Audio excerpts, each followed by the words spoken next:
ఫలానోడి మీద ఇలా ఒక విమర్శ వచ్చింది అంటే చాలా సంతోషంగా దాన్ని చూడటం, అనేక మందికి దాన్ని షేర్ చేయటం, ఆ పాపంలో నేను కూడా వాటాదారుణ్ణి అన్నట్లుగా ఈ పట్టణంలో ఉన్నోళ్లే కావచ్చు, బయట ప్రాంతాల్లో ఉన్నోళ్లే కావచ్చు, ఎంత సందడిగా తిప్పలు పడ్డారంటే ఈ దెబ్బతో షాలేం రాజు అనేవాడు అవుట్ అని సంబరపడిపోయారు.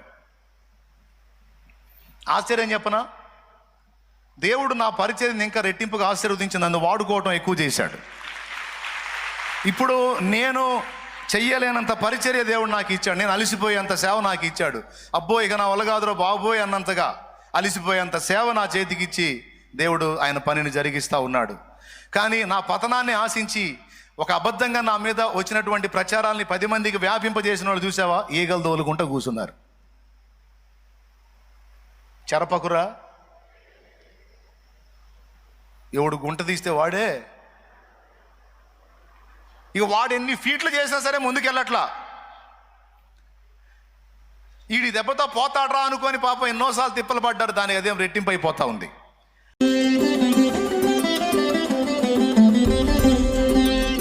యోహాను సువార్త 14వ అధ్యాయం మొదటి వచనం నుంచి చూడు త్వరగా. యోహాను సువార్త 14వ అధ్యాయం మొదటి వచనం నుంచి. మీ హృదయములను కలవరపడనీయకుడి, దేవుని యందు విశ్వాసముంచుచున్నారు, నా యందును విశ్వాసముంచుడి. నా తండ్రి ఇంట అనేక నివాసములు కలవు. నా తండ్రి ఇంట అనేక నివాసాలు కలవు, లేని ఎడల మీతో చెప్పుదును. మీకు స్థలము సిద్ధపరచ వెళ్ళుచున్నాను. నేను వెళ్ళి మీకు స్థలము సిద్ధపరచిన ఎడల నేనుండు స్థలములో మీరును ఉండులాగున మరలా వచ్చి నా యొద్ద నుంటకు మిమ్మల్ని తీసుకొని పోవుదు. అది అసలు ప్రణాళిక. నేనుండు స్థలములో మీరును ఉండులాగున నేను మరలా వచ్చి నా యొద్ద నుండుటకు మిమ్మల్ని తీసుకొని పోవుదును అన్న మాట మనం మర్చిపోకూడదు. మనల్ని మళ్ళా వస్తాడు, మనల్ని తీసుకొని పోతాడు అన్నది మన నిరీక్షణ, మన విశ్వాసం, మన ఎదురుచూపు. ఎంతమందికి ఇక్కడే ఉండి ఉట్టిగట్టాలని ఆశ ఉంది, లేదా అక్కడికి వెళ్ళాలని ఆశ ఉందండి? అక్కడికి వెళ్ళాలి, ఆయనతో యుగయుగాలు ఉండాలన్న ఆశ ఎంతమందికి ఉంది? దేవునికి స్తోత్రం. తప్పకుండా మనకు సమయం ఆసన్నమైనప్పుడు తప్పకుండా దేవుడు మనల్ని అక్కడికి కొంచెం పోతాడు, తీసుకొని పోతాడు. ఇంకా అది ఎంతో కాలం లేదు, తొందరలోనే ఉంది. ఆయన రాకడ రావచ్చు, లేదా మనకి పిలుపైన రావచ్చు. మందైతే పర్మనెంట్ ప్లేస్ ఇది కాదు. ప్రైజ్ ద లార్డ్, గట్టిగా చెప్పండి. మంది పర్మనెంట్ ప్లేస్ అయితే ఇది కాదు, మంది అది. యేసు ప్రభు మాటల్లో కూడా మీరు విన్నారు, నేను నా యొద్ద ఎల్లప్పుడూ ఉండుటకే నేను వచ్చి మిమ్మల్ని తీసుకొని పోతాను అని అంటున్నాడంటే ఇక్కడ మనం పర్మనెంట్గా ఉండాలనేది ఆయన చిత్తం కాదు అనేది మనం గ్రహించాలి. ఇప్పటికే దాటి వెళ్ళిపోయిన వాళ్ళని మళ్ళీ బతికించు మొర్రో అనాల్సిన అవసరం లేదు. వాళ్ళు మనకంటే ఆనందకరమైన, విశ్రాంతికరమైన, సంతోషకరమైన, సంతృప్తికరమైన, మంచి కోలాహలం, పరసంబంధమైన విశ్రాంతి ఉన్న స్థలంలోకి వెళ్ళిపోయారు. ఇక వాళ్ళకి ఇప్పుడు బాధ, కన్నీరు, దుఃఖం, వేదన, ఏడుపు ఏమి లేవు. ఒక ఆనందమయమైన ప్రదేశంలోకి వెళ్ళారు. అక్కడ పోయిన వాళ్ళని కూడా రప్పించమంటది, లేపమంటారు. ప్రియులారా, తెలియదు వాళ్ళకి. దేవుడు పిలుపు వచ్చినప్పుడు, దేవుడు సమయం ఆసన్నమైనప్పుడు తన వారిని దేవుడు తీసుకుంటాడు. మనం దేవునికి అప్పజెప్పి ఊరుకోవటమే. కొంతమంది పాపం చనిపోయిన వ్యక్తుల దగ్గరికి నేను వెళ్ళినప్పుడు, అన్నా శాలేమన్నా వచ్చావా, లేపన్నా అంట. చనిపోయిన బిడ్డను లేపన్నా అంటారు. నేను లేపుదును, దేవుడు పర్మిషన్ ఇస్తే. కానీ నేను లేపుడు సెక్షన్ మొదలు పెట్టాను అనుకో, దేవుడు తన్నుడు సెక్షన్ మొదలు పెడతాడు. ఎవడు చెప్పాడు నీకు ఈ పని అని? దేవునికి స్తోత్రం. అద్భుతాలు ఎందుకు జరిగినాయి మరి? చనిపోయిన వారిని కూడా లేపారు. ఎందుకు అంటే కొన్ని కారణాలను బట్టి దేవుడు వాటిని జరిగించాడు. వాటిలో మొట్టమొదటి కారణం, తానెవరో వాళ్ళకి అర్థం కావాలి, తాను ఏం చెబుతున్నాడో వారికి అర్థం కావాలి. అంతేకాదు, వారు మారు మనస్సు పొందాలి. ప్రకటించబడుతున్నటువంటి సువార్త దైవికమైనది, అధికారమైనది. సాక్షాత్తు దేవుడే దీన్ని ప్రకటింపజేస్తున్నాడనే సంకేతం అందరికి అర్థం కావడానికి దేవుడు ఏం చేశాడంటే సువార్త ప్రకటనకు అద్భుతాలు, సూచక్రియలు, మహత్కార్యాలను జోడించాడు. సత్యం ప్రకటించబడతా ఉంటుంది. ఇది సత్యమని ప్రజలు నమ్మునట్లు కొన్ని కార్యాలు, సూచక్రియలను మామూలుగా అయితే నమ్మరుగా. మనోళ్ళు మామూలుగా నమ్మరుగా. వాళ్ళకి అద్భుతాలు కావాలి, రుజువులు కావాలి. కాబట్టి ప్రకటింపబడుతున్నది దైవ వాక్యమే, దేవుని సత్యమే అనే సంకేతం అందరికి అర్థం కావడానికి కొన్ని అద్భుతాలు, సూచక్రియలు, మహత్కార్యాలను దేవుడు వాడుకొని ఆయా ప్రదేశాల్లో తన వాక్కుని ప్రకటింప సెలవిచ్చాడు. అందుకే భక్తులు సువార్త ప్రకటిస్తూ రేరుగా కొన్ని అద్భుత కార్యాలను జరిగించడం కూడా మనం చూస్తాం. వాళ్ళు ప్రార్థించినప్పుడు లేదా వారు పలికినప్పుడు కొన్ని కార్యాలు జరగటం అనేది అద్భుతాలుగా మనం గుర్తిస్తాం.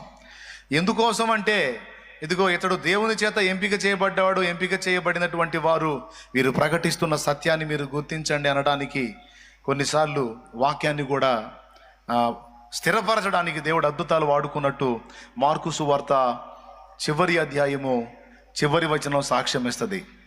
ప్రకటింపబడుతున్నటువంటి వాక్కు మీదికి ప్రజల మనస్సు వెళ్ళునట్లు, వాక్యం వారి అంతరంగాల్లో స్థిరపరచబడినట్లు దేవుడు అద్భుతాలు వాడుకున్నాడు.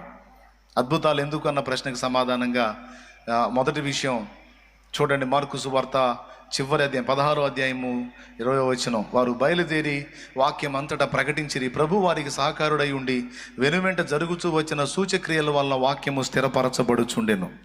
స్థిరపరుస్తూ ఉన్నాడు.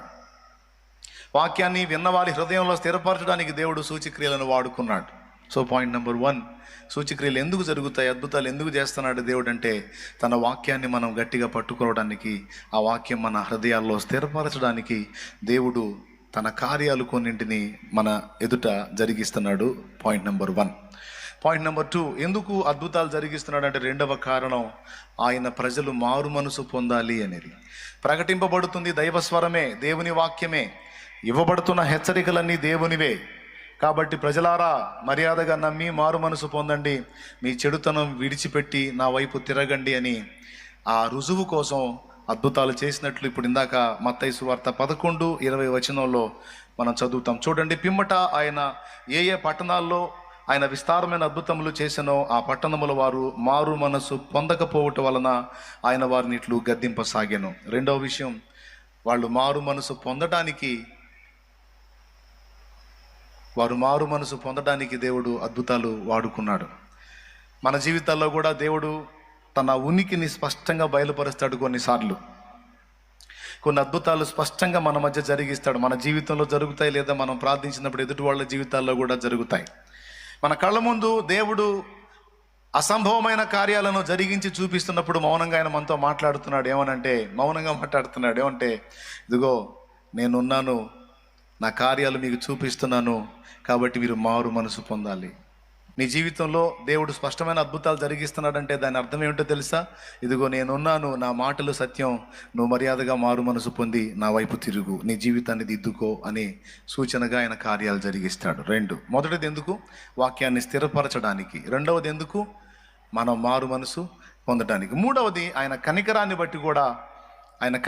బట్టి కూడా అద్భుతాలు జరిగిస్తాడు. నాయను అనేటువంటి ప్రాంతంలో విధవరాలి కొడుకు చనిపోయాడు, శవాన్ని తీసుకొని వస్తున్నారు. ఆమె ఘోరంగా ఏడుస్తూ ఉంది. ఆయనకి కనికరం వచ్చింది ఆమె మీద.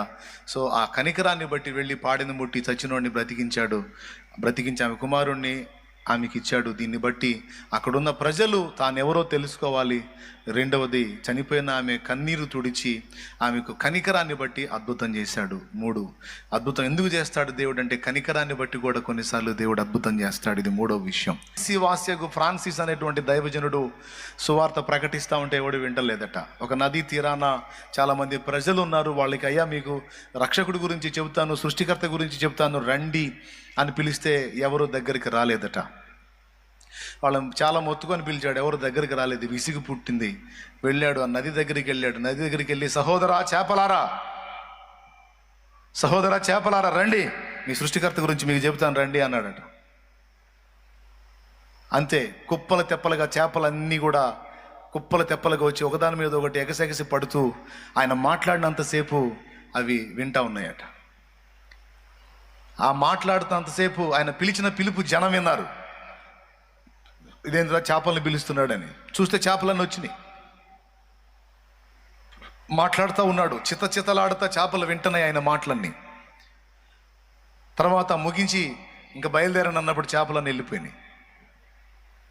ఈ తంతు చూశారు, బిత్తరపోయారు. ఆయన అసిసి వాసికు ఫ్రాన్సిస్ అంటే దైవజనుడు. ఆ చేపలు వెళ్ళిపోయిన తర్వాత సస్తాబద్దుతో వచ్చారు, అయ్యా నువ్వెవరో సామాన్యుడు కానట్టుందే అని. అది ముందు చెబితే విన్నారా? దేవునికి స్తోత్రం కలుగును గాక. హల్లెలూయా. ఓ ప్రాంతానికి వెళ్తాడు, ఆ ప్రాంతంలో ఆయన ఎవరు చేర్చుకోరు. పాప వాళ్ళలో ఒకళ్ళకన్నా దేవుని గురించి చెబుదామని ఆశపడతాడు, ఎవరో చేర్చుకోరు. ఆ దినమంతా తిరుగుతాడు.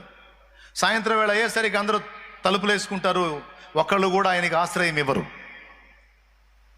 సాయంత్రానికి అందరూ తలుపులు వేసుకుంటారు, ఎందుకంటే ఆ ఊర్లో తోడేలు వస్తుంది. అది మనుష్య రక్తానికి అలవాటు పడిన తోడేలు. సహజంగా తోడేళ్ళు గొర్రెలను జంతువులను వేటాడతాయి, కానీ ఈ తోడేలు మాత్రం మనుష్య రక్తానికి అలవాటు పడింది. సాయంత్రం వేళల్లో, రాత్రి వేళల్లో అది అటాక్ చేసి మనుషుల్ని, దొరికిన వాళ్ళని చంపేస్తూ ఉంది. అందుకని దానికి భయపడి వాళ్ళు డోర్స్ క్లోజ్ చేస్తారు. మీకు ఇంట్రెస్ట్ ఉంటే అసిసియాగో ఫ్రాన్సిస్ లైఫ్ స్టోరీ, జీవిత చరిత్ర మన స్టాల్లో ఉంటుంది, మీరు తీసుకొని చదవచ్చు. నేను చెప్పిన సంగతులు అందులో ఉంటాయి. అంటే అద్భుతాలని దేవుడు ఎందుకు వాడుకుంటాడు అంటే, జనాలు మామూలుగా మాటినరు కదా. కొన్ని చోట్ల కొన్ని కార్యాలు జరిగినప్పుడు జనాలకి కొంచెం బుర్ర తిరిగేటువంటి పరిస్థితి ఉంటుంది అన్నమాట. అప్పుడు లైన్లోకి వస్తారు. ఆయన ఒక్కడే పాపం వీధిలో ఉంటాడు. కొంతమంది కిటికీల్లోంచి చూస్తూ ఉంటారు, ఇతను అయిపోతాడు ఈరోజు అని. ఎందుకంటే తోడేలు అటాక్ చేసేది. అందరూ గమనిస్తూ ఉంటారు, ఇళ్లలోంచి కిటికీలలోంచి చూస్తూ ఉంటారు. నిజంగా అనుకున్నట్టే తోడేలు వచ్చిద్ది, ఆయన మీద అటాక్ చేయడానికి దగ్గరకు వచ్చిద్ది. అప్పుడు ఆయన గద్దిస్తాడు దాన్ని, తోడేల్ని గద్దిస్తాడండి. ఆగో, దేవుడు నీకు నియమించింది ఏంది, నువ్వు చేస్తుంది ఏంది, నమ్మశక్యంగానివి కానీ నిజంగా జరిగినాయి. అదిగో, దేవుడు నీకు చెప్పింది ఏంది, నువ్వు చేస్తుంది ఏంది, ఆగక్కడ అన్నప్పుడు అది మహారౌద్రంతో వచ్చేది. కాస్త ఆయన గద్దించినప్పుడు అది ఆగిపోయి మోకాళ్ళ మీద కూర్చుంటుంది. ఇళ్లలో కిటికీలలో నుంచి చూస్తూ ఉంటారు. మనుష్య రక్తానికి ఎందుకు అలవాటు పడ్డా, మనుషుల్ని ఎందుకు దాడి చేసి చంపుతున్నావు, అది నీకు దేవుడిని సెలవైందా, దేవుడు నీకు అలా ఇచ్చాడా, నీకు వేరే ఆహారాన్ని దేవుడు సిద్ధపరిచి ఉండగా నువ్వు మనుషుల ప్రాణాలను ఎందుకు తీస్తున్నావు అని గద్దించినప్పుడు అది గడగడలాడితే అక్కడే కూర్చుంటుంది. అలా కూర్చున్న తర్వాత దానికి చెప్తాడనమాట, రోజు ఫలానా టయానికి నీవురా వాళ్ళ ఆహారం పెడతారు, తిను, వెళ్ళిపో. ఒక కుక్కకి ఆహారం పెట్టినప్పుడు అది తిని వెళ్ళిపోయినట్టుగా ఇక నుంచి అది తినాలి, అది వెళ్ళాలి, అది ఆజ్ఞ. అది చేసి పోయి వెళ్ళిపో అంటాడు. ఆయన గద్దించినప్పుడు అది వెళ్ళిపోతుంది. అది వెళ్ళటం వీళ్ళు కళ్ళారా చూస్తారు. అది గడగడలాడుతా మోకాళ్ళ మీద ఉండి అతని మాటలు వినడం చూస్తారు. ప్రియులారా, ఇది నమ్మశక్యంగా ఉందా మీకు? కానీ ఇలాంటి జరిగిన బైబిల్లో కూడా సాక్ష్యం ఇస్తుంది. ఏలియా, నీవు కెరీతు వాగు దగ్గర నేను నీకు చూపించే స్థలంలో దాగి ఉండు, నేను కాకోలములకు సెలవిచ్చాను, అవి నీకు ఆహారాన్ని తీసుకొస్తాయి అంటే, కాకులు తీసుకొచ్చి ఆహారము ఏలియాకి ఇచ్చినట్టు బైబిల్లో రాస్తుంది తెలుసా. దేవుడు కాకులతో మాట్లాడాడు. యోనా ఓడ కిటికీలో నుంచి విసరబడతాడు, నువ్వు యోనాని మింగాలి, ప్రాణాలతో కాపాడాలి, నేను నీకు చూపించే ప్రదేశంలో అతన్ని నువ్వు బయటికి అక్కివేయాలని తిమింగలంతో దేవుడు మాట్లాడినప్పుడు, యోనా గ్రంథాన్ని మీరు చదివితే, యోనా మరి దేవునికి వ్యతిరేకంగా నినివే వెళ్ళమంటే తార్షీషుకు వెళుతున్నప్పుడు ఓడ కిటికీలో నుంచి యోనా విసరబడతాడు. అక్కడ స్టోరీ ఉంది, మీకు అందరికీ తెలుసు. ఆ విసరబడ్డప్పుడు తిమింగలం యోనాని మింగి కడుపులో దాచుకొని 3 రోజుల తర్వాత మళ్ళీ అది బయటికి కక్కివేస్తుంది. ఎక్కడైతే యోనా ఓడెక్కాడో అదే ప్రదేశాన్ని తీసుకొచ్చి ఆ చేప యోనాని బయటికి కక్కిద్ది. ఇక్కడ తిమింగలంతో నేను మాట్లాడాను అంటాడు. భూ జంతువులతో ఆయన మాట్లాడాడు. గాడిద బిలాముతో మాట్లాడింది మీకు తెలుసు, గాడిద గద్దించింది. అలాగే సర్పము హవతో మాట్లాడిన సంగతి మీకు తెలుసు. అలాగే సింహాలు దూత గద్దింపుకు లోబడి నోళ్ళు మూసినాయి అన్న సంగతి కూడా మీకు తెలుసు. ఇక్కడ దైవజనుడు గద్దించినప్పుడు ఆ తోడేళ్ళు లోబడింది. ఈ కార్యాన్ని దేవుడే జరిగించాడు. ఒకవేళ అతడు ఒక సామాన్యుడిగా ఉండి దేవుడు అతనికి తోడై ఉండకపోతే ఆ వేళ తోడేలు అతన్ని చంపుతుండొచ్చు. కానీ ఆయనకి దేవుడు తోడై ఉన్నాడు. ఆయన ప్రార్థించుకున్నాడు, దేవా నీ శుభవార్త ప్రకటించడానికి నేను బయలుదేరాను, నాకు కోఆపరేట్ చేయి, ఈ ఊరి ప్రజలు నేను నమ్మునట్లు ఒక కార్యం జరిగించన్నప్పుడు తోడేళ్ళని కంట్రోల్ చేయటం ద్వారా ఆ ఊరి ప్రజలు ఆయన దగ్గరికి వచ్చి, నువ్వెవడవో సామాన్యుడవు కావు, ఈ తోడేలు మమ్మల్ని ప్రాణాలు తీస్తుంది, నువ్వు మాట్లాడినప్పుడు అది విన్నది, మోకాళ్ళు వేసింది, గడగళ్ళాడింది, మరి ఇది సామాన్యమైన విషయం కాదు, నువ్వు చెప్పదలుచుకున్నది ఏదో చెప్పు, మేమందరం వినటానికి సిద్ధంగా ఉన్నామని ఊరే కదిలిద్ది. అట్లాగున కొన్నిసార్లు దేవుని మాటలు ప్రజలు విన్న మాటలు హృదయంలో స్థిరపరచుకోవడానికి కొన్ని అద్భుతాలను దేవుడు ఉపయోగించుకుంటాడు. ఇది మొదటి సంగతి. రెండవది, మారు మనసు పొందడం కోసం అద్భుతాలు దేవుడు చేస్తాడు. అద్భుతాలు అనుభవిస్తూ పాపాన్ని కొనసాగించడం కాదు. అద్భుతాలు అనుభవిస్తూ కొంతమంది ఏమనుకుంటారో తెలుసా, నా జీవితంలో దేవుడు అద్భుతాలు చేస్తున్నాడు, నేను ఏది ప్రార్థిస్తే అది నెరవేరుస్తూ ఉన్నాడు. మీరు నన్ను అంటున్నారు నువ్వు అలా ఉండకూడదు ఇలా ఉండకూడదు అని, దేవుడు నన్ను ఆమోదించాడు, నేను ప్రార్థన చేస్తే అద్భుతాలు చేస్తున్నాడు అని కొంతమంది అంటారు. పాపంలో కొనసాగుతూ అక్రమ మార్గాల్లో కొనసాగుతూ నేను ప్రార్థించినప్పుడు దేవుడు వింటున్నాడు, నా ఎడల దేవుడు అద్భుతాలు చేస్తున్నాడు అని అంటారు. ఎందుకు విన్నాడు, ఎందుకు అద్భుతాలు చేశాడు? నీ పాపానికి ఏమన్నా సర్టిఫికెట్ ఇచ్చాడా? ఏం పర్లేదు బేటా, వాళ్ళు అంతే అంటారులే నాన్న, నువ్వు పాపం చేసుకోనానా, నేను నీ కోఆపరేట్ చేస్తాను, వాళ్ళకి చెప్పి నేను వింటున్నానా ఏంది, నువ్వు ఏది అడిగితే అది వింటున్నాను, ఏది చెప్తే అది చేస్తున్నాను బిడ్డ, నువ్వేం పర్లా, నీ తంతు నువ్వు కొనసాగించని చెప్పి దేవుడు ఏమన్నా సపోర్ట్ చేస్తున్నాడా పాపానికి? పాపానికి ఎప్పుడు నిద్రలో కూడా దేవుడు సపోర్ట్ చేయడు. మారు మనసు పొందడం కోసం అద్భుతాలు దేవుడు చేస్తాడు. అద్భుతాలు అనుభవిస్తూ పాపాన్ని కొనసాగించడం కాదు. అద్భుతాలు అనుభవిస్తూ కొంతమంది ఏమనుకుంటారో తెలుసా, నా జీవితంలో దేవుడు అద్భుతాలు చేస్తున్నాడు, నేను ఏది ప్రార్థిస్తే అది నెరవేరుస్తూ ఉన్నాడు. మీరు నన్ను అంటున్నారు నువ్వు అలా ఉండకూడదు ఇలా ఉండకూడదు అని, దేవుడు నన్ను ఆమోదించాడు, నేను ప్రార్థన చేస్తే అద్భుతాలు చేస్తున్నాడు అని కొంతమంది అంటారు. పాపంలో కొనసాగుతూ అక్రమ మార్గాల్లో కొనసాగుతూ నేను ప్రార్థించినప్పుడు దేవుడు వింటున్నాడు, నా ఎడల దేవుడు అద్భుతాలు చేస్తున్నాడు అని అంటారు. ఎందుకు విన్నాడు, ఎందుకు అద్భుతాలు చేశాడు? నీ పాపానికి ఏమన్నా సర్టిఫికెట్ ఇచ్చాడా? ఏం పర్లేదు బేటా, వాళ్ళు అంతే అంటారులే నాన్న, నువ్వు పాపం చేసుకోనానా, నేను నీ కోఆపరేట్ చేస్తాను, వాళ్ళకి చెప్పి నేను వింటున్నానా ఏంది, నువ్వు ఏది అడిగితే అది వింటున్నాను, ఏది చెప్తే అది చేస్తున్నాను బిడ్డ, నువ్వేం పర్లా, నీ తంతు నువ్వు కొనసాగించని చెప్పి దేవుడు ఏమన్నా సపోర్ట్ చేస్తున్నాడా పాపానికి? పాపానికి ఎప్పుడు నిద్రలో కూడా దేవుడు సపోర్ట్ చేయడు. నా పాపాన్ని దేవుడు ఆమోదించాడని ఎన్నడూ ఎవరు ఎప్పుడు అనుకోవద్దు. ఏ చిన్నదైనా పెద్దదైనా పాపంలో ఉంటే దయచేసి వాడు దాన్ని విసర్జించి మారు మనసు పొందటమే మంచిది. లేకపోతే అద్భుతాలు సంగతి ఏమో కానీ దేవుని గద్దింపుకు గురి కావాల్సినటువంటి పరిస్థితి ఏర్పడింది. అద్భుతాలు జరుగుతున్నాయంటే పాపాన్ని సపోర్ట్ చేయటం కాదు, ఈ కార్యాలు చూసైనా మారు మనసు పొందండారా అని దేవుడి పిలుపది. సో రెండవది, అద్భుతాలు ఎందుకోసం అంటే మారు మనసు కోసం. మూడవది, కనికరాన్ని బట్టి ఆయన అద్భుతాలు చేశాడు. నాలుగవది, దేవుని క్రియలు మహిమపరచబడటానికి దేవుని మహిమార్థమై కూడా ఆయన అద్భుతాలు చేశాడు. ఇవన్నీ కూడా ఎందుకు దేవుడు గ్రంథంలో రాయించాడంటే, ఈ అద్భుతాలన్నీ ఎందుకు చేశాడో అవన్నీ రాయించాడు. ఇక్కడ మనం ఇప్పుడు చదువుకున్నటువంటి వచనంలో ఒక్క మాట మీదకి మీ మనసును నేను తీసుకెళ్ళి ముగిస్తాను. ఏంటంటే, విమర్శ దినము అనే ఒక మాటని ప్రభు ఇక్కడ ప్రస్తావించాడు. అయ్యో కొరాజినా, అయ్యో బెత్సైదా, మీ మధ్య చేయబడిన అద్భుతాలు తూరు సీదోను పట్టణంలో చేసి ఉంటే వాళ్ళు ఇప్పటికే బూడిద పోసుకొని గోనె పట్ట కట్టుకొని మారు మనసు పొంది ఉండేవాళ్ళు. కొరాజినా, బెత్సైదా, చాలా అద్భుతాలు మీ కళ్ళ ముందు జరిగినాయి, మీరు చూశారు, కానీ మీరు మారు మనసు పొందలేదు, దేవుని వైపు తిరగట్లేదు. దీని ఫలితంగా మీ గతి ఏమైందో తెలుసా? రేపు విమర్శ దినమందు మీ గతి కంటే సొదొమ గొమొరాల గతి లేదా తూరు సీదోనుల గతి ఓర్వ తగినదై ఉండును అనే మాట మాట్లాడాడు. దీని అర్థం ఏమిటంటే, చాలా స్పష్టంగానే ప్రభు మాట్లాడుతున్నాడు. విమర్శ దినం ఒకటి ఉంది, ఆ రోజున మీరు చాలా ఇబ్బంది పడతారు అనే మాట ప్రభు మాట్లాడాడు. ఆ విమర్శ దినం అనే దాని దగ్గరికి మీ మనసును ఆకర్షించాలని నేను ఈ వచనం మీకు చూపించాను. ఇందులో భాగంగానే దేవుడు అద్భుతాలు ఎందుకు చేస్తాడు అన్నదానికి ఒక 4 ఆన్సర్స్ చెప్పాను. ఇప్పుడు విమర్శ దినం అన్నదాన్ని దయచేసి మనసులో పెట్టుకోండి.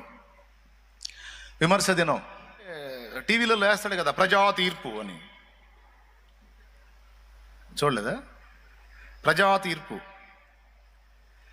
సరే, ఈ విమర్శ దినం ఈ తీర్పు దినం సంగతి పక్కన పెడితే, మనందరం ఎప్పుడు మర్చిపోకుండా గుర్తుపెట్టుకోవాల్సినటువంటి విమర్శ దినం ఒకటి ఉంది. విమర్శ దినం అంటే మనందరం ఇంతమంది గుంపులో ఉన్నాను, నన్ను గుర్తుపడతాడంటావా అని అనుకోవద్దు. నువ్వు ఎక్కడున్నా, ఏ మూలన్నా, ఏ గుంపులో ఉన్నా, ఏ స్థితిలో ఉన్నా, నువ్వు కళ్ళు తెరుచున్నా, నిద్రపోతున్నా సరే, ఈ మాట జాగ్రత్తగా విను. ఈరోజు ఇంతమంది గుంపులో నిన్ను గుర్తుపెట్టినట్టే రేపు కోట్ల మందిలో నిన్ను ప్రత్యేకంగా పేరు పెట్టి పిలిచి నిలబెడతాడు జనంలో. సూపరం, సంతోషంగా చప్పట్లు కొట్టుకుంటున్నావు. రేపు పెళ్ళి అయ్యిద్ది అక్కడ. నేను ఎందుకు ఆ పాయింట్ చెప్పాను అర్థం కాల, టప కొట్టారు, మంచి పని చేశారు. మీకేం జరిగిద్దో మీరే ముందు చప్పట్ల రూపంలో చెప్పారు. ఒక్కొక్కరికి మోతం మోగిద్దని. దేవునికి స్తోత్రం. స్త్రీలు పురుషులు అందరూ, ఏ భేదం లేదు, ప్రతి ఒక్కరు కూడా, ముఖ్యంగా అన్యుల సంగతి పక్కన పెడితే క్రీస్తు యేసునందు విశ్వాసులమైన మనకి కూడా విమర్శ దినం ఒకటి ఉందనేది మాత్రం మర్చిపోవద్దు. మనల్ని కూడా దేవుడు ప్రశ్నించే రోజు ఒక రోజు ఉంది. మనల్ని లెక్క అడిగే రోజు ఒక రోజు ఉంది. ఆ ఒక్క రోజుని దృష్టిలో పెట్టుకొని మన ప్రతిరోజు గడపాలి అన్న ఒక్క మాట మీ దృష్టిలోనికి నేను తీసుకొస్తున్నాను. ఒక రోజు ఉంది, ఆ ఒక్క రోజును దృష్టిలో పెట్టుకొని మన ప్రతిరోజు మనం గడపాలి. ఏ రోజు ఆ రోజు అంటే విమర్శ దినం. ఆ ఒక్క రోజుని దృష్టిలో పెట్టుకొని ఒక భర్త భార్య దగ్గర జీవించాలి, భార్య దగ్గర భర్త జీవించాలి, తల్లిదండ్రుల దగ్గర పిల్లలు బతకాలి, పిల్లల విషయంలో తల్లిదండ్రులు జీవించాలి, సమాజంలో ప్రజల ముందు ఆ దినాన్ని దృష్టిలో పెట్టుకొనే మనం బతకాలి. చాలామంది అదొక రోజు ఉంది అన్న విషయాన్ని మర్చిపోయి బతుకుతున్నారు. అదొక రోజు ఉంది అన్న సంగతి మర్చిపోయి బతుకుతున్నారు కాబట్టే విచ్చలవిడిగా వాళ్ళు ఇష్టం వచ్చినట్టు వాళ్ళు బతికేస్తూ ఉన్నారు. ప్రజెంట్ టైం నీకు ఇచ్చాడు, ఇది నీ సమయం. ఈ సమయంలో నువ్వు క్రియలు చేస్తూ ఉంటావు, దేవుడు మౌనంగా చూస్తూ ఉంటాడు, నిన్ను గదిలిచ్చడు. ఎప్పుడన్నా గద్దిస్తే, చెబితే, కోప్పడితే ఇలా వాక్య రూపంలో తన దాసుల ద్వారా నిన్ను సరిచేయటానికి గద్దించి, హెచ్చరించి, వార్నింగ్ ఇచ్చి నిన్ను బ్యాలెన్స్ చేయడానికి ట్రై చేస్తాడు. ఈ కూటమి అయిపోయి నువ్వు బయటికి పోయిన తర్వాత నీ ఇష్టం వచ్చినట్టు నువ్వు చేయొచ్చు, దేవుడు మౌనం. లేదా ఈ కూటమి విడిచి కూడా నువ్వు వెళ్ళొచ్చు, దేవుడు మౌనం, నీ ఇష్టం అని. కానీ ప్రతి గంట, ప్రతి నిమిషం, ప్రతిరోజు, ప్రతి పూట ఆ విమర్శ దినాన్ని దృష్టిలో పెట్టుకొని సత్క్రైస్తవుడు బ్రతకాలి. ఆ రోజున దేవుడు ప్రతి ఒక్కరిని కూడా తీర్పు తీర్చేటువంటి రోజు. ఈ భూమి మీద నీకు ఇచ్చినటువంటి ఆయుష్కాలంలో నువ్వు జీవించిన జీవితంలో నీ ప్రతి క్రియ లెక్క కట్టబడుతుంది. నీ మాటలు, చేష్టలు, నడతలు సమస్తం బైబిల్ గ్రంథంలో మన మాటలు కూడా దేవుడు లెక్క రాసుకుంటున్నాడు అన్న సంగతి గ్రంథంలో రచింపబడి ఉన్నది, రాయబడి ఉన్నది. మత్తయి సువార్త 12:36 మలాకి గ్రంథము, ఈ రెండు కూడా రాయబడి ఉన్నాయి. మత్తయి సువార్త 12:36 ఒకసారి తీసి చూసుకోండి. నేను మీతో చెప్పున్నదేమనగా, మనుషులు పలుకు వ్యర్థమైన ప్రతి మాటను గూర్చి విమర్శ దినమున లెక్క చెప్పవలసి ఉండును. చూసారా, విమర్శ దినం అనే మాట ఉంది. ఆ విమర్శ దినంలో లెక్క అడుగుతాడట. ఆ లెక్క అడిగేటప్పుడు పనికి మాలిన మాటల్ని బట్టి కూడా లెక్క అడుగుతాడట. మనం అనుకుంటాం సహజంగా, మనం మాట్లాడుతున్న మాటలు ఎవరు వింటున్నారులే, మనం చాటును చెప్పుకుంటున్నాం, మనం ఏదో మాట్లాడుతున్న అవతల వాడికి కీడుకరంగా మన మాటలు ఎవరు పట్టించుకుంటున్నారులే అని మనం అనుకుంటాం. కానీ దేవుని గ్రంథం చెప్తుంది, దేవుని గ్రంథంలో రచింపబడి ఉంది పరిశుద్ధాత్మ ప్రేరణతో, విమర్శ దినం రోజున నీవు మాట్లాడే ప్రతి మాట వలన కూడా లెక్క చెప్పాల్సి ఉంటుంది అని దేవుడు రాయించి పెట్టాడు.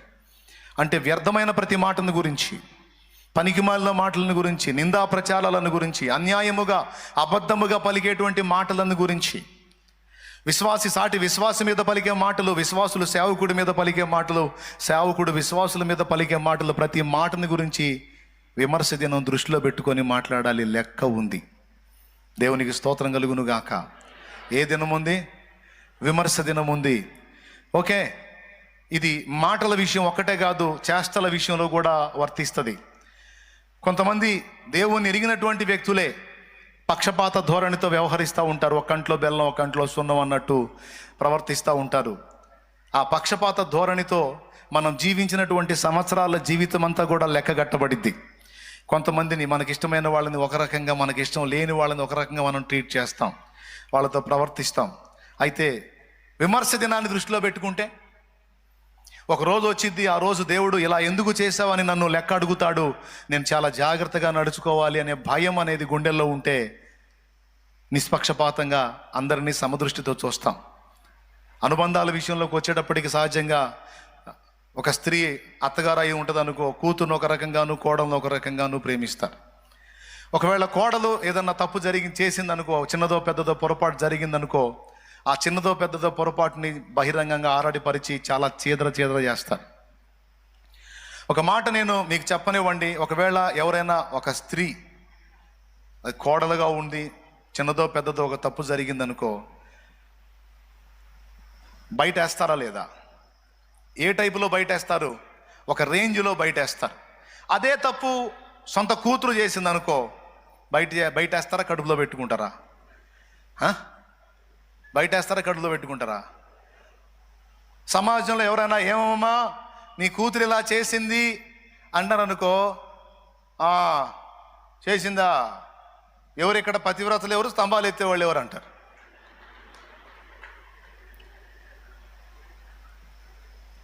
కూతుర్నంటే, తన కూతుర్నంటే.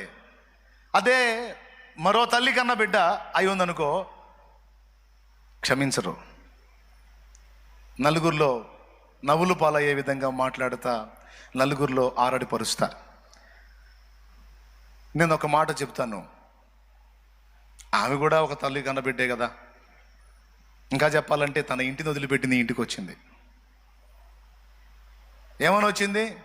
అత్తవి కాదు నువ్వు అమ్మవే అని, మామయ్య కాదు కన్న తండ్రి అన్నట్టుగా మీ పంచన చేరింది. తన ఇల్లు వదులుకుంది, తన వాకిలు వదులుకుంది, తన స్వజనంలో వదులుకుంది. మీరే తన సొంతమని తన ఇంటి పేరు కూడా మార్చుకొని ఆఖరికి నీ ఇంటి పేరే తన ఇంటి పేరు చేసుకుంది.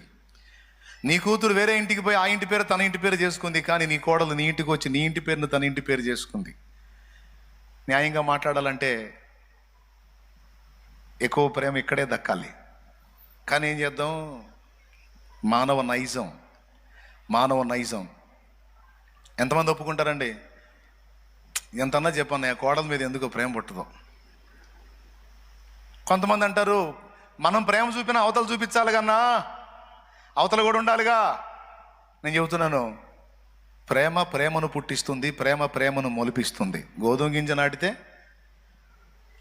గోధుమ చెట్టు వచ్చింది, మామిడి గింజ నాటితే వేప గింజ నాటితే. కొంతమంది అంటారు, అవతల వాళ్ళు కూడా ప్రేమిస్తే మనం కూడా ప్రేమించవచ్చు అని. ఓకే, ప్రేమించలేదు, నువ్వు ప్రేమించు, తప్పకుండా అవతల వాళ్ళలో కూడా ప్రేమ పుడుతుంది. అందుకు తిరుగులేదు. ప్రేమను పుట్టిస్తుంది.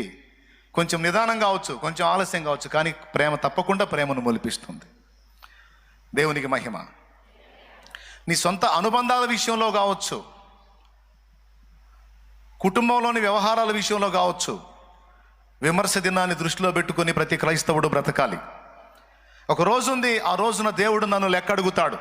ఇలా ఎందుకు మాట్లాడావు, ఇలా ఎందుకు ప్రవర్తించావు, ఇది నీకు న్యాయం అనిపించిందా, ఇలా చేయడానికి సిగ్గు అనిపించలేదా, ఇలా తీర్పు తీర్చడానికి నీకు బాధ అనిపించలేదా, ఇలా ప్రవర్తించడానికి నీకు అభ్యంతరం అనిపించలేదా అని దేవుడు రేపటి రోజున నిలదీస్తే, ఒకవేళ అవమానంగా మాట్లాడితే అవమానం శాశ్వతమైంది. Praise the Lord. సో మాటల విషయంలో, ఎదుటి వాళ్ళ విషయంలో, ప్రవర్తించే విషయంలో, ఇతరుల మీద మనం ప్రచారం చేసేటువంటి నిందా ప్రచారాల విషయంలో కూడా గుండెల్లో భయము ఉండాలి. విమర్శ దినాన్ని దృష్టిలో పెట్టుకోవాలి. నాకైతే భయం అండి, ఒకళ్ళ మీద ఒక నిందా ప్రచారం వచ్చినప్పుడు. నేను కొంతమందిని చూశానండి, సేవకుల్లోనే చూశాను. అరే వీళ్ళు రేపు దేవుని ముందు సిగ్గుతో తల దించుకుంటారు కదా, రేపు ఏం సమాధానం చెప్తారు వీళ్ళు అని చాలా బాధపడ్డాను.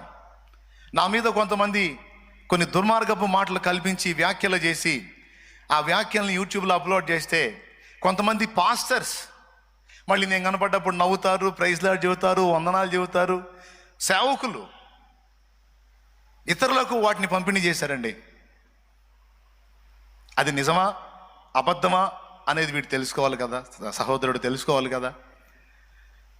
అది వాస్తవంగా జరిగిందా, జరగకపోతే అది ఒక నిందా ప్రచారం అయితే, నిందను ప్రచారం చేసే కుక్కల జాబితాలో నేను కూడా కుక్కలా చేరతాను కదా. ఇందులో వాస్తవం ఎంత అవాస్తవం ఎంత? అయ్యో రేపు దేవుని లెక్క ఒకటి ఉంది కదా, విమర్శ దినం ఒకటి ఉంది కదా. ఒకవేళ దైవజనుడి మీద అబద్ధం పుట్టిస్తే నేను అబద్ధాన్ని ప్రచారం చేసిన అవుతాను కదా అని గుండెల్లో వీసుమంతా కూడా భయం లేకుండా, ఫలానోడి మీద ఇలా ఒక విమర్శ వచ్చింది అంటే చాలా సంతోషంగా దాన్ని చూడటం, అనేక మందికి దాన్ని షేర్ చేయటం, ఆ పాపంలో నేను కూడా వాటాదారుణ్ణి అన్నట్లుగా ఈ పట్టణంలో ఉన్నోళ్లే కావచ్చు, బయట ప్రాంతాల్లో ఉన్నోళ్లే కావచ్చు, ఎంత సందడిగా తిప్పలు పడ్డారంటే ఈ దెబ్బతో షాలేం రాజు అనేవాడు అవుట్ అని సంబరపడిపోయారు.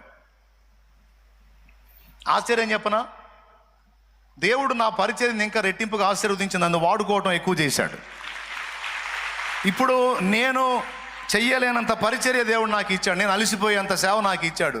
అబ్బో ఇక నా వల్ల కాదురో బాబోయ్ అన్నంతగా అలిసిపోయేంత సేవ నా చేతికి ఇచ్చి దేవుడు ఆయన పనిని జరిగిస్తూ ఉన్నాడు. కానీ నా పతనాన్ని ఆశించి ఒక అబద్ధంగా నా మీద వచ్చినటువంటి ప్రచారాల్ని 10 మందికి వ్యాపింపజేసిన వాళ్ళు చూసావా, ఈగలు తోలుకుంటూ కూర్చున్నారు. చెరపకురా, ఎవడు గుంట తీస్తే వాడే. ఇక వాడు ఎన్ని ఫీట్లు చేసినా సరే ముందుకెళ్ళట్లా.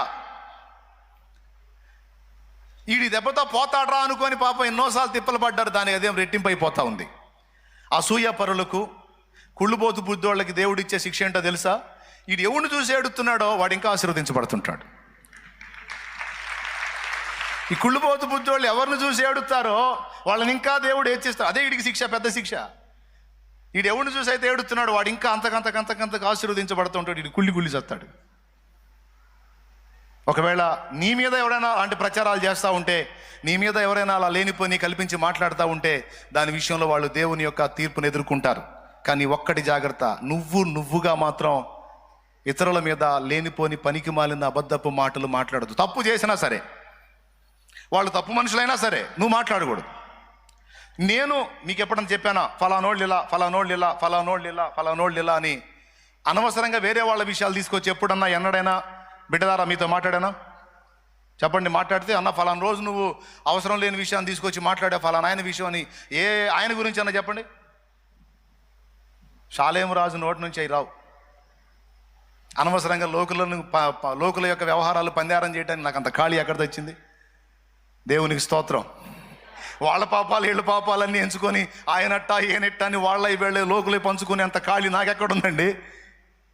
నాకే కొంచెం ఖాళీ దొరికిన ఏకాంతానికి పోవటమో, బైబిల్ ముందేసుకోవటమో, ఏదో సేవాపరంగా పరిగెత్తటమో, ఇంకా కొత్త ప్రణాళికలు రచించుకోవటమో, ఆ పాట రాసుకోవటమో, వాక్యం రాసుకోవడం, ఏదో నా తిప్పలు నేను చేసుకుంటా ఉంటా. ఎదుటి వాళ్ళని గురించి ప్రచారాలు చేసి పందేరాలు చేసే అంత ఖాళీ నాకు లేదు. ఒకవేళ అలాంటి అవకాశం దేవుడు నాకు అనుమతించి నన్ను పరీక్షించిన పొరపాటును కూడా నేను ఇతరుల ప్రస్తావనలో నేను తీసుకొని రాను. వాళ్ళ పర్సనల్ నాకు ఎందుకండి? ఎవరు లెక్క వాడిది, ఎవరు తీర్పు వాళ్ళది. కానీ కొంతమంది అట్లా కాదు. విశ్వాసులు కొంతమందికి అలాంటి మనసు ఉండదు. కానీ మీ అందరికీ, మీరు నా బిడ్డలు, నన్ను ప్రేమించి నా ప్రభువు నాకు అప్పగెప్పినటువంటి ఆత్మలు మీరందరూ. సో నన్ను పోలు నడుచుకుంటారని మీకు ఈ హెచ్చరికలు చేస్తూ ఉన్నాను. మీ దగ్గర వంకర టెంకర తత్వాలు నేను చూసి ఇష్టపడను. అందుకే మీ అందరికీ చెప్తున్నాను, జాగ్రత్త. మనందరికీ విమర్శ దినం ఒకటి. మనందరం దేవుని ముందు ఇలా నిలబడి లెక్క ఆయన అడుగుతున్నప్పుడు లెక్క చెప్పేటువంటి రోజు ఒక రోజు ఉంది కనుక ఫస్ట్ ఏం పాయింట్ చెప్పాను? మారు మనసు పొంది జీవించాల్సిన విషయంలో మనం జాగ్రత్తగా ఉండాలి. ఎందుకంటే విమర్శ దినం ఉంది. మన నోటి మాటల విషయంలో మనం జాగ్రత్తగా ఉండాలి. ఎందుకంటే విమర్శ దినం ఉంది. మూడవది, మన బంధాలు అనుబంధాల విషయంలో మనం జాగ్రత్తగా ఉండాలి. ఎందుకంటే విమర్శ దినం ఉంది. నీ భార్యను నువ్వు పోషించాలి కష్టపడి, అది నీకు దేవుడిచ్చిన బాధ్యత. అలాగే కష్టపడి నిన్ను పోషించే నీ భర్తకు నువ్వు నమ్మకంగా ఉండాలి, అది నీ బాధ్యత. మీరు కన్న పిల్లల్ని వాళ్ళకి రెక్క వచ్చిన దాకా మీరు వాళ్ళని ఆదరించాలి, వాళ్ళ బాధ్యతలు నెరవేర్చాలి, ఇది మీ బాధ్యత. మీకు జన్మనిచ్చిన తల్లిదండ్రులు మీకోసం ఎంతో శ్రమపడి మీ విషయంలో ప్రయాసపడ్డారు కనుక వాళ్ళ రుణం తీరునట్లు వారికి మీ వంతు ప్రేమ మీరు చూపి వారి ముదిమి యందు వారిని నిర్లక్ష్యం చేయకుండా మీరు చూసుకోవాలి. పిల్లలారా, ఇది మీ బాధ్యత. ఎందుకంటే వీటన్నిటి విషయంలో విమర్శ దినమందు లెక్క అడుగుతాడు దేవుడు. గుర్తుపెట్టుకోవాలి, ఎప్పుడు ఏ రోజుకు ఆ రోజు దేవుడి తీర్పు సింహాసనాన్ని కళ్ళ ముందు పెట్టుకొని బతకాలి. దేవుని న్యాయపీఠాన్ని కళ్ళ ముందు పెట్టుకొని బతకాలి. విమర్శ దినాన్ని గుండెల్లో పెట్టుకొని బతకాలి.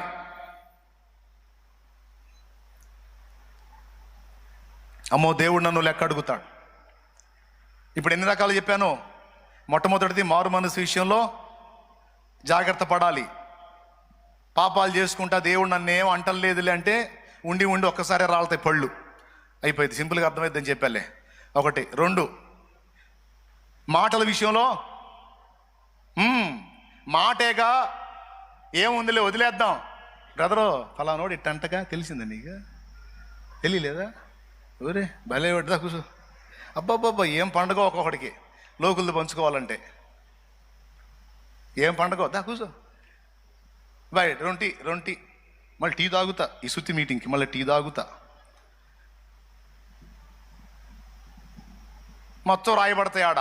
అదే మలాకి గ్రంథంలో చెప్పింది. అన్యుల సంగతి పక్కన పెట్టి విశ్వాసులు మాట్లాడుకుంటూ వింటాడంట. నా భక్తులు మాట్లాడుకుంటారు, ఏం మాట్లాడుకుంటారని, వాడట్టా వీడిట్టా నీ దరిద్రం మాట్లాడుకున్నారని ఒక రికార్డ్ అయింది అక్కడ. కావాలంటే చూడు, మలాకి గ్రంథము 3వ అధ్యాయము 16వ వచనం. అప్పుడు యెహోవా యందు భయభక్తులు గలవారు. మలాకి గ్రంథం 3:16. అప్పుడు యెహోవా యందు భయభక్తులు గలవారు ఒకరితో ఒకరు మాట్లాడుకొనుచుండగా యెహోవా చెవియొగ్గి ఆలకించెను. మరియు యెహోవా యందు భయభక్తులు కలిగి ఆయన నామమును స్మరించుచు ఉండు వారికి జ్ఞాపకార్థముగా ఒక గ్రంథము ఆయన సముఖమునందు వ్రాయబడింది. అద్దుగో పుస్తకం. బాయ్ నువ్వు మర్చిపోయినా దేవుడు మర్చిపోడాయా, నేను వదిలేశాను గాల్లో, మాటలు గాల్లో వెళ్ళిపోయినాయి అనుకోవద్దు. మొత్తం గాల్లో కాదు, గ్రంథంలో ఉన్నాయి, గ్రంథంలో ఉన్నాయి. కొంతమంది వాళ్ళు చేయరు, కానీ లోకుల పాపాలు పంచుకుంటూ ఉంటారు, లోకుల పాపాలు పంచుకుంటూ ఉంటారు. అది కూడా దరిద్రమే. నీకెందుకు? నీకేమన్నా చెప్పాడా పందారాలు చేయమని, పంపిణీ చేయమని, దుర్వార్తలు వ్యాపింపజేయమని ఏమని చెప్పాడా? సువార్త చెప్పరు ఇంత ఇంట్రెస్ట్గా. చాయ్ చెప్పి చాయ్ తాగుతా 2 మాటలు విందాం దేవుని మాటలని సువార్త చెప్పరు. కానీ లోకుల విషయంలో పందేరాలు మాత్రం బాయ్ 2 కాఫీ. ఇప్పుడు మేము లోకుల పాపాలు పంచుకోబోతున్నాం, కాఫీ తాగుతా పంచుకుంటాం. తమ్ముళ్ళు తేలిగ్గా తీసుకోవద్దు. మన మాటలు దేవుణ్ణి దృష్టిలో పెట్టుకొని మాట్లాడాలి. నేను ఈ విధంగా వ్యాఖ్యలు చేస్తే నా దేవుడు అవి లెక్కడిగితే నేనేం సమాధానం చెప్పాలి? అవి నిజమో కాదో నిర్ధారణ లేని మాటలు నేను మాట్లాడకూడదు. నాకెందుకు? అది నా పని కాదు కదా. అవసరమైతే ఒకవేళ ఎవడన్నా తప్పు చేస్తుంటే ఆ తప్పుని కప్పిపుచ్చుదాం.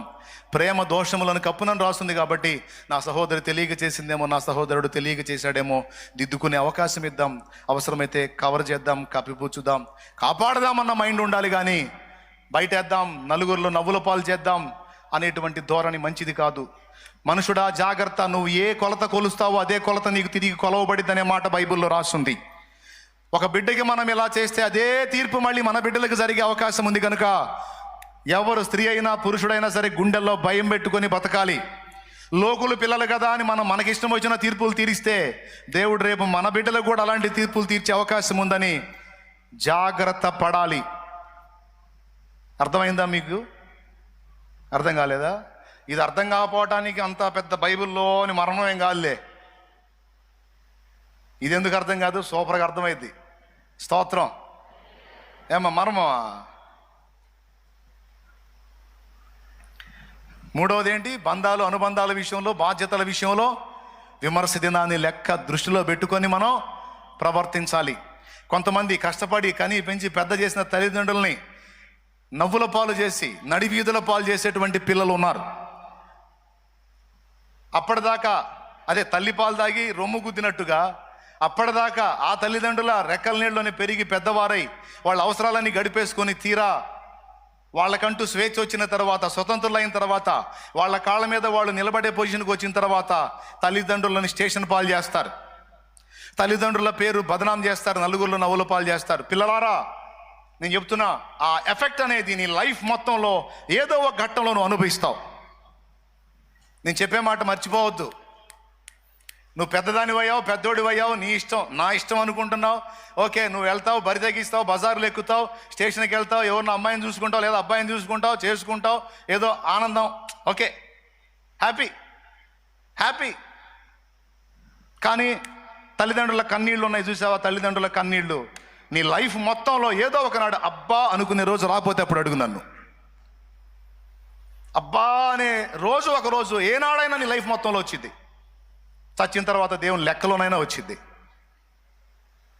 అందుకే దేవుని పిల్లలారా, మీరు నన్ను ప్రేమించి వెంబడించే బిడ్డలు కనుక తస్మాత్ జాగ్రత్త. విచ్చలవిడిగా నీ ఇష్టం వచ్చినట్టుగా బతికి రేపు దేవుని తీర్పులో విమర్శ దినంలో నిలబడే పరిస్థితికి తెచ్చుకోవద్దు, శాపాన్ని కొని తెచ్చుకోవద్దు. మిమ్మల్ని కని పెంచి పెద్ద చేసి మీ జీవితాన్ని మంచిగా అందంగా తీర్చిదిద్దిన తల్లిదండ్రులకు మీ భాగస్వామిని వెతికే ఛాన్స్ కూడా ఇవ్వండి. మీకు మీరే డిసైడ్ చేసుకోవద్దు, మీకు మీరే నిర్ణయాలు చేసేయొద్దు. కొంతమంది వాళ్ళకు వాళ్ళే ఓన్గా డిసైడ్ చేసుకుంటారు. ఇప్పుడు నేను ఈ మాటలు చెప్తున్నా, కొంతమందికి ఏడ్చోలే పోవే అన్నట్టు ఉంటుంది. ఓకే, ఏమైంది? ఏడ్చావులే పో, అడిగిపోతా, నేను అడిగిపోను, నేను ఎప్పుడు ఇక్కడే ఉంటాను. దేవునికి స్తోత్రం. నీకయిద్ది ఏంటి? ఒకరోజు పెళ్ళి కాదు, బతుకంతా పెళ్ళి అయింది. అది ఆడపిల్లలకి మగపిల్లలకి మొత్తానికి చెప్తున్నా. న్యాయమా కాదా? నేను ఇలాగ నా ఇష్టానికి నేను బతికేస్తే దేవుడు నన్ను లెక్క అడిగితే నేనేం చెప్పాలి? ఛీ, ఇది న్యాయం కాదు. నా తండ్రి ఎన్నో ఆశలు పెట్టుకున్నాడు, నా తల్లి ఎన్నో ఆశలు పెట్టుకుంది. ఒకవేళ నాకు ఇష్టమైందైనా సరే వాళ్ళ అనుమతి లేకుండా నేను అడుగు వేయకూడదు అనేటువంటి నీతి ఎంతమంది పిల్లల్లో ఉంది ఈరోజు? సో బయట ప్రపంచాన్ని వదిలిపెడితే దేవుని బిడ్డలుగా ఉన్న మీరైనా జాగ్రత్తగా ఉండాలని ప్రేమతో తెలియజేస్తా ఉన్నాను. అలాగే తల్లిదండ్రులు కూడా పిల్లల బాధ్యతలు నెరవేర్చే విషయంలో జాగ్రత్తగా ఉండండి. అయిపోయింది. 3. 4వది యథార్థత విషయంలో జాగ్రత్తగా ఉండాలి. ప్రతిరోజు విమర్శ దినాన్ని దృష్టిలో పెట్టుకొని పనిచేయాలి. యథార్థత. దేవుడు యథార్థవంతులను ఇష్టపడతాడు, యథార్థతను గమనిస్తూ ఉంటాడు. కొంతమందిని నేను గమనిస్తూ ఉంటాను. ఇప్పుడు నువ్వు ఒక దగ్గర పనికి వెళ్ళావు, పని చేస్తున్నావు. కొంతమంది ఎట్లా చేస్తారు తెలుసా? యజమాని ఉన్నప్పుడు మామూలు హడావుడి చేయరు. యజమాని ఉన్నప్పుడు అబ్బా వీడు ఎంత నమ్మకస్తుడురా, అబ్బా ఇటు ఒరిజినల్ రా నాయన అన్నంత బిల్డప్ ఇస్తారు. వాడు అటు బాగానే ఇటు సైలెంట్గా కూర్చుంటాడు, తరే తరే అనుకుంటాడు. అంటే సో మాస్టర్ అన్నమాట. ప్రియులారా, గుర్తుపెట్టుకోండి, సేవలో నిన్ను పెట్టినా, పరిచర్యలో నిన్ను పెట్టినా, బలిపీఠం దగ్గర నిన్ను పెట్టినా, లేదా బయట నువ్వు పనికి వెళ్ళినా, ఎక్కడ నిన్ను ఏ పనికి ఏ బాధ్యతకి నిన్ను అప్పచెప్పినా నీలో యథార్థత ఉండాలి. వేషధారణ ఉండకూడదు, నాటకాలు ఉండకూడదు. వేషధారణ ఉండకూడదు, నాటకాలు ఉండకూడదు. నమ్మకస్తుడివి, నమ్మకస్తురాలివని ఒక పనికి నిన్ను నియమించినప్పుడు యజమాని కింద నమ్మకంగా పని చేయాలి. ఎందుకంటే ఆ యజమాని చూడకపోవచ్చు, పైన మనందరికీ ఒక యజమాని ఉన్నాడు, ఆయన కనిపెడతా ఉంటాడు. యథార్థవంతుల మార్గం రాజమార్గం. కానీ కొంతమందిని నేను చూసి బాధపడ్డాను, యథార్థత ఉండదు. ప్రియులారా, యథార్థత ఉండదండి కొంతమంది దగ్గర. వేషధారణ, వంచన, మాయ. కానీ అది దేవుడి విమర్శలో లెక్కలోకి వస్తుంది. దేవుడు దాన్ని ఒప్పుకోడు. యథార్థంగా ఉండాలి. దేవుని యథార్థంగా ఉండే వాళ్ళకి దేవుడు తన బలిపీఠం దగ్గర పిచ్చుకకు స్థానం ఇచ్చినట్టు స్థానం ఇస్తాడు. యథార్థ హృదయాల ప్రార్థన ఆయనకు ఆనందకరం. పని దగ్గర కానీ, ఇంట్లో కానీ, వ్యక్తిగత జీవితంలో కానీ ఉన్నది ఉన్నట్టు ఉండాలి. షో పనికిరాదు. సాధ్యమైనంత వరకు ఓపెన్గా నేను యథార్థంగా ఉండడానికి ఇష్టపడుతున్నాను. ఎందుకంటే యథార్థత నా దేవునికి ఇష్టమైంది. న్యాయ ప్రవర్తన నా దేవునికి ఇష్టమైంది. ఒక పనికి నన్ను నియమించినప్పుడు నేను ఆ పనికి ప్రతిఫలం తీసుకుంటున్నప్పుడు, చెప్తున్నా, అందరూ పని చేసేవాళ్లే, అందరూ కష్టపడేవాళ్లే. ఒక పని చేసి నేను జీతం తీసుకుంటున్నప్పుడు, నువ్వు గవర్నమెంట్ జాబ్ హోల్డర్ అయినా సరే, నీ తోటి వాళ్ళు ఒకవేళ వాళ్ళ బాధ్యతలు నెరవేర్చకపోయారు. నువ్వు ఒక టీచింగ్ ఫీల్డ్లో ఉన్నావా, మిగిలిన వాళ్ళ క్లాసులు నిర్లక్ష్యం చేసి ఉండొచ్చు. కానీ నీ క్లాసు, నువ్వు ఇంగ్లీష్ టీచర్వో, తెలుగు టీచర్వో, సోషలో, సైన్సో, ఎందులో ఏ విభాగంలో నువ్వు ఉన్నావో, కానీ నీ క్లాస్ వరకు నువ్వు వాళ్ళకి నేర్పిన పాఠాల వరకు ఫస్ట్ క్లాస్లో రావాలి వాళ్ళు. కొంతమందిని నేను చూశాను, దారుణమైన విషయం అండి. టీచర్స్లో కూడా ఉన్న పొరపాటు అది. టీచర్స్లో ఉన్న పొరపాటు.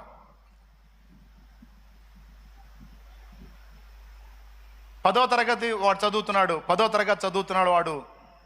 నా పేరు రాయాలంటే వాడు తెలుగులో రాయాలా, ఇంగ్లీష్లో రాయాలా? నా పేరు రాయాలంటే తెలుగులో రాయాలా, ఇంగ్లీష్లో రాయాలా? ఓ చిన్నవాడిని చూశాను నేను.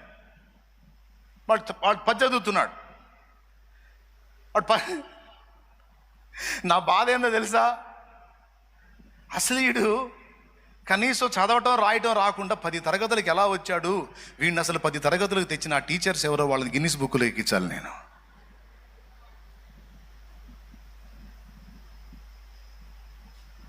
నాకు తెలిసి వాడు ఎన్ని లంచాలు పెట్టుంటాడండి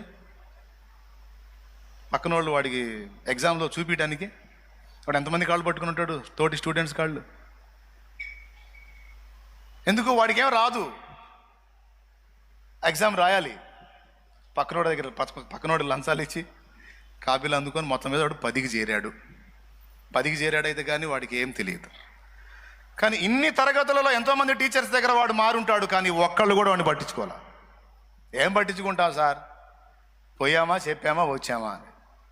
నేను చెబుతున్నా, కనీసం నువ్వు చేసేటువంటి పనికి ప్రభుత్వం దగ్గర పైసలు తీసుకుంటున్నావు, లేకపోతే ప్రైవేట్ అనుకో, ప్రైవేట్గానే చెప్తున్నావు అనుకో, ప్రైవేట్ టీచర్ అనుకో, పైసలు తీసుకుంటున్నావు. తీసుకున్నప్పుడు గుండెల్లో ఒక భయం ఉండాలి, కనీసం నేను చేసేటువంటి ఫీల్డ్కి నేను న్యాయం చేయాలి అని.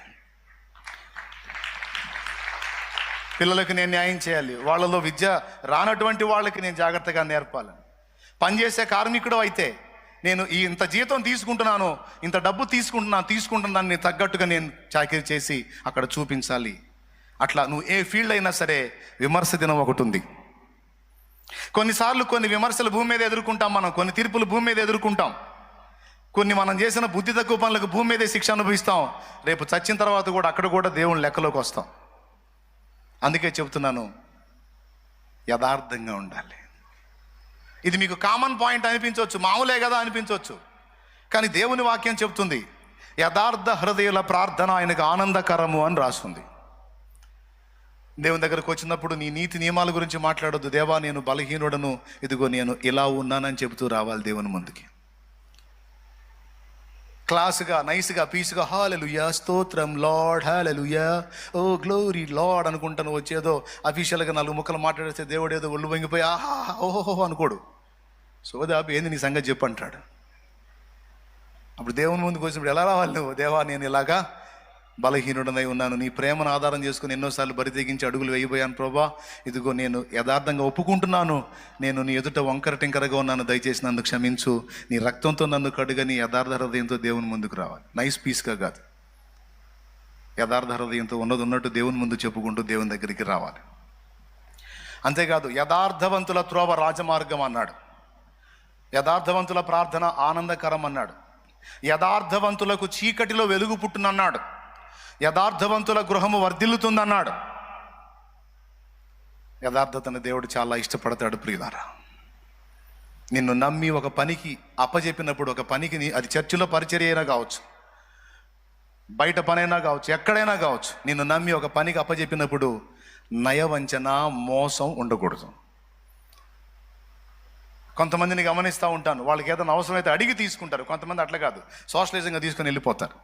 అది యథార్థత కాదు,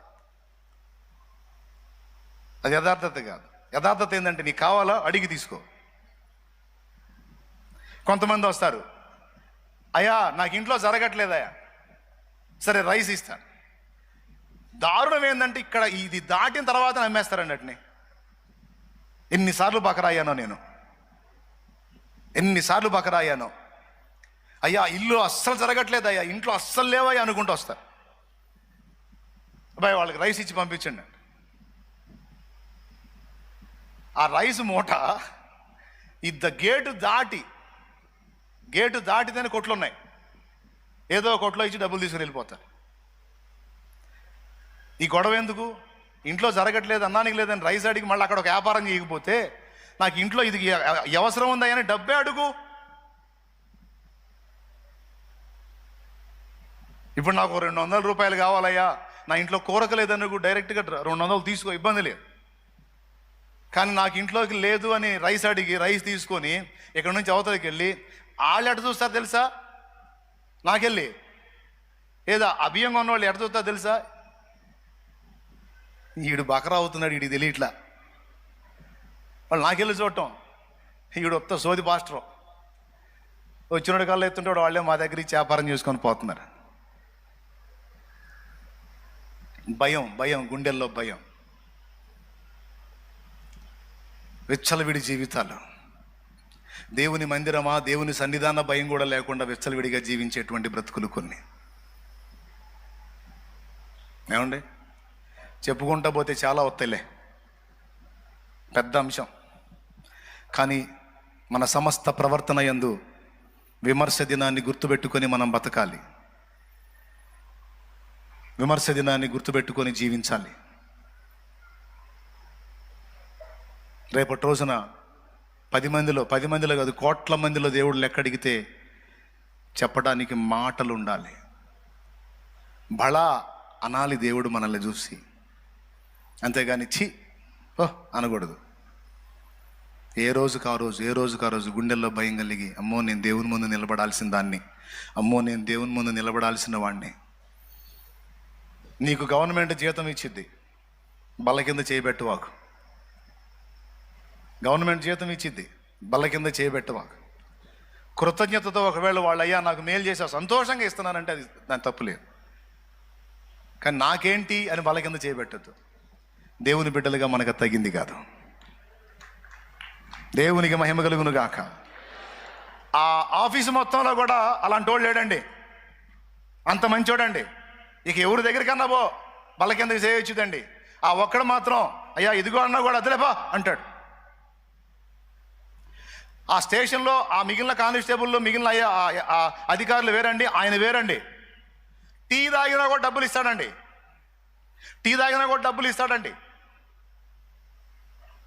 ఎవరికన్నా ఇప్పించినా కూడా వాళ్ళకు కూడా డబ్బులు ఇస్తాడండి. నేను అధికారిని కదా, నన్ను డబ్బులు అడుగుతావేని అనడండి. చాలామంది ఆ పోలీసు వాళ్ళని చూశాను కానండి, అమ్మో ఆ పోలీసు ఆయన వేరండి బాబు, లెక్క సరిగా ఉంటాడండి. అవసరమైతే 4 రూపాయలు ఎక్కువే ఇస్తాడు కానండి, కకుర్తి పడ్డండి. నువ్వు ఏ ఫీల్డ్లో ఉన్నావు? నువ్వు నర్సువా, నువ్వు లాయర్వా, డాక్టర్వా, పోలీసువా, కంపెనీలో కార్మికుడివా, లేకపోతే జాబ్ హోల్డర్వా? నువ్వు ఎక్కడ ఏ ఫీల్డ్లో ఉన్నా విమర్శ దినాన్ని దృష్టిలో పెట్టుకొని బతుకు.